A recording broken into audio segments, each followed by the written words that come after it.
South Africa cricket மட்டும் கிடையாது, ஒட்டுமொத்த கிரிக்கெட் உலகின் கருப்பு நாள் அப்படின்னு சொன்னா அது 1992 வேர்ல்டு கப் செமிஃபைனல் தான்.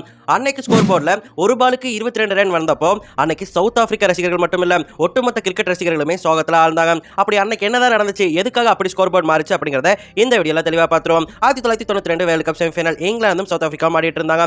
அப்பெல்லாம் டிஎல்எஸ் மெத்தட் கிடையாது, அதுக்கு முன்னாடி ரெயின் ரோல் அப்படிங்கிற விதி இருந்துச்சு. இந்த விதியின் படி பாத்தீங்கன்னா லிமிடெட் ஓவர் கிரிக்கெட்ல டிராவ் ஆகக்கூடாது அப்படின்னு சொல்லிட்டு இந்த வகையான ரூல்ஸை கொண்டு வந்திருந்தாங்க. இந்த ரூல் காலத்துக்கு ஏற்ற மாதிரி மாறிக்கிட்டே இருந்துச்சு. அப்படிதான் 1990 காலகட்டங்களில் மோஸ்ட் ப்ரொடக்டிவ் ஓவர் மெத்தட் அப்படிங்கிற ஒரு ரூல் வந்துருந்துச்சு.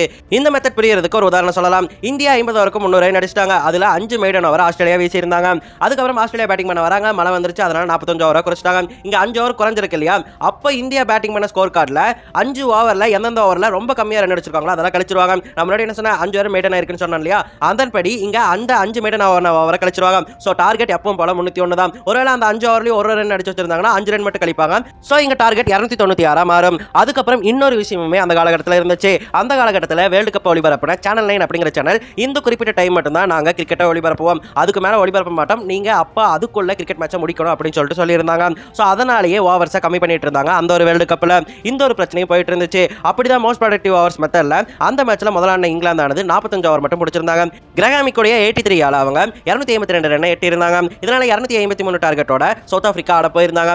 எல்லாரும் நாம வச்சுக்கோங்க, இந்த இடத்துல இங்கிலாந்து இன்னிங்ஸ்ல 2 மெய்டன் ஓவர் வீசப்பட்டிருக்கும். அந்த மெய்டன் ஓவர் தான் பின்னாடி ஆப்பாவும் வந்துச்சு. ஜாண்டி ரூட்ஸுடைய அதிரடி 43 ஆல டார்கெட்டுக்கு கிட்ட போயிட்டாங்க. கடைசியில பிரெயின் மெக்மெல்லனும் டேவிட் ரிச்சர்ட்சனும் போராடிட்டு இருந்தாங்க. அப்ப சவுத் ஆப்பிரிக்கா 231 ரன்ல இருந்தப்போ 13 பாலுக்கு 22 ரன் தேவைப்பட்டு இருந்துச்சு. ஈஸியா சவுத் ஆப்பிரிக்கா சேஸ் பண்ணிருப்பாங்க. அப்பதான் யமன் மாதிரி குறுக்க வந்துச்சு மழை வந்ததால எல்லாருமே உள்ள போயிட்டாங்க. உள்ள போய் கொஞ்ச நேரம் இருந்ததால ஓவர்ஸ் குறைக்கப்பட்டுச்சு. அப்படியாக கடைசியில 7 பாலுக்கு 13 ரன் கொண்டு வந்திருந்தாங்க. ஆனா அந்த சமயத்துல பேட்ஸ்மேன்கள் உள்ள வரதுக்கு லேட் ஆயிருச்சு. அப்படி லேட் ஆனதால சேனல் 9 என்ன சொல்லிட்டாங்கன்னா, நீங்க இதுல ஒரு ஓவர் கம்மி பண்ணிருங்க அப்படின்னு சொல்லிட்டாங்க. அப்படி கம்மி பண்ணதால நம்ம முன்னாடி என்ன சொன்ன 2 மெய்டன் வீசிருக்காங்களா, சோ இங்க 2 ஓவர் கம்மி பண்ணணும். அப்படி கம்மி பண்ணாங்க அப்படி சொன்னா அந்த 0 ரன் தான் கம்மியாகும். சோ அங்க அடிக்க வேண்டிய 22 ரன் அப்படியே தான் இருக்கும். அதனால 2 ஓவர் 12 பால் கம்மியானதால கடைசி ஒரு பாலுக்கு 22 ரன் தேவை அப்படிங்கிற நிலைமையில அந்த ஸ்கோர் போர்டானது வந்திருக்கும். இதுலயும் ஒரு குளறுபடி இருக்கு. கடைசியில 21 ரன் தான் அடிக்கணும், ஸ்கோர் போர்ட்ல வந்து தப்பா காட்டிட்டாங்க அப்படின்னு சொல்லிட்டு சொல்றாங்க. கடைசியில சவுத் ஆப்பிரிக்கா அந்த மேட்சை ரொம்ப சோகமா தோத்துருப்பாங்க.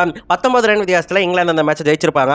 இந்த சம்பவத்துக்கு அப்புறம் தான் லிமிடெட் ஓவர் கிரிக்கெட்ல மலை மாதிரி ஏதாவது ஒரு விஷயம் குறுக்க வந்து ஓவர்கள் குறைக்கப்பட்டா எப்படி டார்கெட்டை செட் பண்றது அப்படிங்கிற சந்தேகமானது எழுந்துச்சு.